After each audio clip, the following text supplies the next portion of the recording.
तो आज हमने पढ़ना है जिंक ऑक्साइड यूजिनॉल पेस्ट। ठीक है, तो ये क्या है, नॉन इलास्टिक इंप्रेशन मटेरियल है, इरिवर्सिबल है और म्यूकोस्टेटिक इंप्रेशन मटेरियल। ठीक है, ये मटेरियल जो है हमें कैसे मिलता है, जिंक ऑक्साइड एंड यूजिनॉल के कम्बिनेशन में। ठीक है, तो जब हम लोग जिंक ऑक्साइड एंड यूजिनॉल को कंबाइन करते हैं तो हमें मिलता है जिंक ऑक्साइड यूजिनॉल पेस्ट। ठीक है, इसके यूजेस देख लेते हैं कि कहाँ कहाँ इसको और कैसे यूज करते हैं।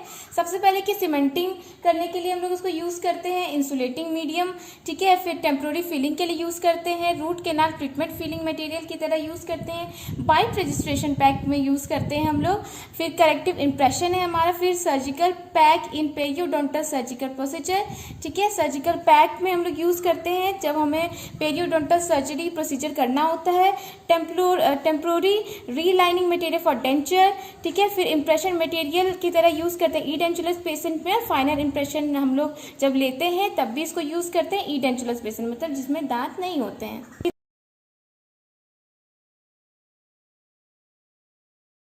तो अब हम लोग बात करते हैं ज़ेडोई पेस्ट के क्लासिफिकेशंस की। ठीक है, तो according to ADA specification number 16, Z O E paste is classified into type 1 which is hard and type 2 which is soft. ठीक है, अब हम लोग बात करते हैं इसकी कंपोजिशंस की। ये दो पेस्ट में अवेलेबल है जिसको कि हम लोग मिक्स करके इसका यूज करते हैं।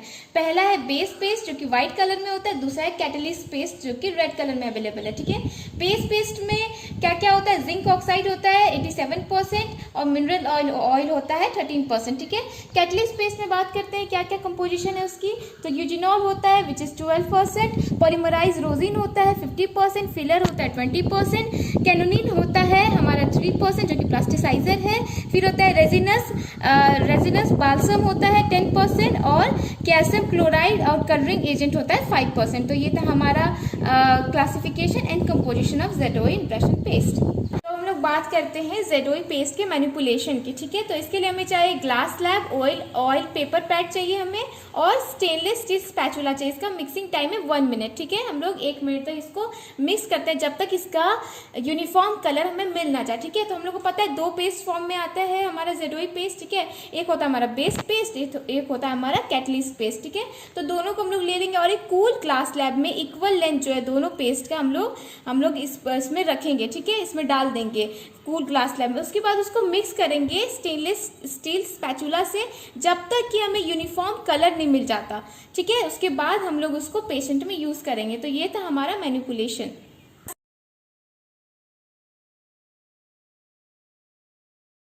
तो अब हम लोग बात करते हैं सेटिंग रिएक्शन की इसकी। ठीक है, तो ये क्या है, एक एसिड बेस रिएक्शन है जिसको कि हम लोग क्या बोलते हैं, चिलेशन। ठीक है, चिलेशन क्यों, क्योंकि इसमें चिलेट का फॉर्मेशन होता है जो कि स्ट्रेंथ प्रोवाइड करता है। ठीक है, तो यहाँ पे हमने देखा, यहाँ पे है हमारा जिंक ऑक्साइड और प्लस वाटर। ठीक है, ये दोनों को हमने मिक्स करा। ठीक है, उसके बाद ये हमें इससे क्या मिला, जिंक हाइड्रोक्साइड। ठीक है, उसके बाद इस जिंक हाइड्रोक्साइड को हमने यूजिनॉल के साथ मिलाया। ठीक है, मिक्स किया तो हमें क्या मिला, zinc eugenol plus H2O sorry. तो फिर इसमें एसिलेटेड कौन सा है, मतलब कौन से ऐसी चीज है जो कि रिएक्शन को इंक्रीज कर सकता है। ठीक है, सबसे पहले अगर हाई टेम्परेचर है तो वो रिएक्शन को इंक्रीज कर सकता है, ह्यूमिडिटी, जिंक एसीटेट। ठीक है, उसके बाद है सेटिंग टाइम, हम लोग देख लेते हैं। ठीक है, टाइप 1 का इनिशियल सेटिंग टाइम है 3 to 6 मिनट, टाइप 2 का भी सेम है। फाइनल सेटिंग टाइम की बात करें तो टाइप 1 का है 10 मिनट्स और टाइप 2 का है 15 मिनट। ठीक है, अगर हमको इंक्रीज करना है हमें सेटिंग टाइम तो हमें यूज क्या करना है, क्या क्या इंक्रीज कर सकता है हमारे सेटिंग टाइम को, प्लास्टिसाइजर। ठीक है, प्लास्टिसाइजर और कूल स्पैचुला अगर हम लोग यूज करेंगे, या फिर कूल मिक्सिंग स्लैब। ठीक है, जहां पे हम लोग को मिक्स करना है वो भी अगर कूल रहेगा तो फिर उससे क्या होगा, हमारा सेटिंग टाइम बढ़ जाएगा।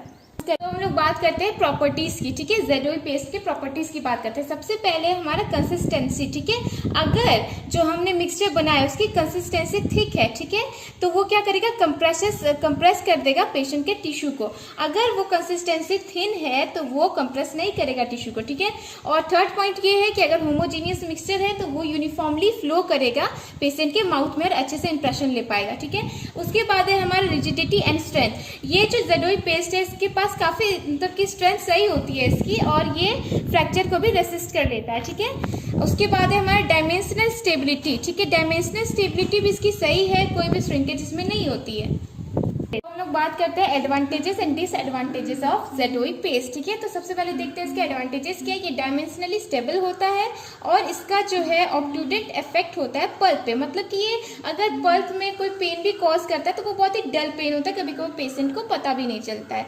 इसका गुड सीलिंग एबिलिटी है। ठीक है, ये क्या होता है, हम लोग कभी कभी पेशेंट के टूथ सरफेस पे हम लोग पेंट कर देते हैं, उसकी वजह से क्या होता है, ये प्रिवेंट करता है टूथ डिके। ठीक है, केरीज होने से ये बचाता है टूथ को। उसके बाद है रजिस्टर एक्यूरेट सरफेस एरिया। ठीक है, और इजिली मैनिपुलेटर, हम लोग उसको इजिली मैनिपुलेट कर सकते हैं, यूज कर सकते हैं। उसके बाद है डिसएडवांटेज, इसकी स्ट्रेंथ काफी होती है पर उतनी भी नहीं होती है। ठीक है, एब्रेशन रेजिस्टेंस भी ये थोड़ा कम है, स्टिकी इन नेचर होता है। इसकी वजह से क्या होता है, पेशेंट के जो टिश्यू है उसमें ये चिपक जाता है। ठीक है, और प्रॉब्लम होती है कभी कभी निकालने में उससे। उसके बाद है require special tray for impression making. ठीक है, स्पेशल ट्रे चाहिए हमें, जैसे कि हम लोग इम्प्रेशन कंपाउंड से ट्रे बनाए। ठीक है, उसके ऊपर हम लोग ZOE पेस्ट को लगाए, उसके बाद हम लोग इम्प्रेशन लिए, तो फिर हमें क्या चाहिए, एक स्पेशल ट्रे चाहिए उसके लिए। उसके बाद है burning sensation of eugenol cause tissue irritation. ठीक है, तो जो यूजिनॉल है उससे हो सकता है कि पेशेंट को एक इरिटेशन हो। ठीक है, बर्निंग सेंसेशन महसूस हो। ठीक है, उसके बाद है इन इलास्टिक होता है, ये इन इलास्टिक होता है, ये अंडर कट में जा करके इंप्रेशन नहीं ले पाता है। इसकी वजह से इसको हम लोग सिर्फ ई डेंचुलस पेशेंट में यूज़ करते हैं, जिनके पास टीथ नहीं होता है। टूथ वाले पेशेंट में इसको नहीं यूज़ करते हैं। तो ये था हमारा advantages and disadvantages of ZOE paste. हम लोग बात करते हैं नन यूजिनॉल पेस्ट की। ठीक है, नन यूजिनॉल क्यों, क्योंकि यहाँ पे हम लोग यूजिनॉल को हम लोग क्या करते हैं, सब्स्टिट्यूट कर देते हैं ऑर्थो इथोऑक्सी बेंजोइक एसिड से। ठीक है, क्यों हम लोग सब्स्टिट्यूट करते हैं, क्योंकि क्या होता है, कभी कभी पेशेंट को यूजिनॉल से इरिटेशन होती है। ठीक है, बर्निंग सेंसेशन महसूस होता है, इसके वजह से। ठीक है, इसमें हम लोग बैक्टीरिसाइड्स एंड अदर मेडिकमेंट्स भी यूज करते हैं, मतलब ऐड करते हैं। ठीक है, उसके बाद ये है उसका रिएक्शन। इसमें हम लोग क्या करते हैं, जिंक ऑक्साइड को रिएक्ट कराते हैं बहुत सारे कार्बोक्सिलिक एसिड से। ठीक है, ताकि एक ZOE लाइक मटेरियल प्रोड्यूस हो और उसको हम लोग पेशेंट में यूज कर सके। तो यहीं पे हमारा ZOE पेस्ट वाला टॉपिक खत्म होता है।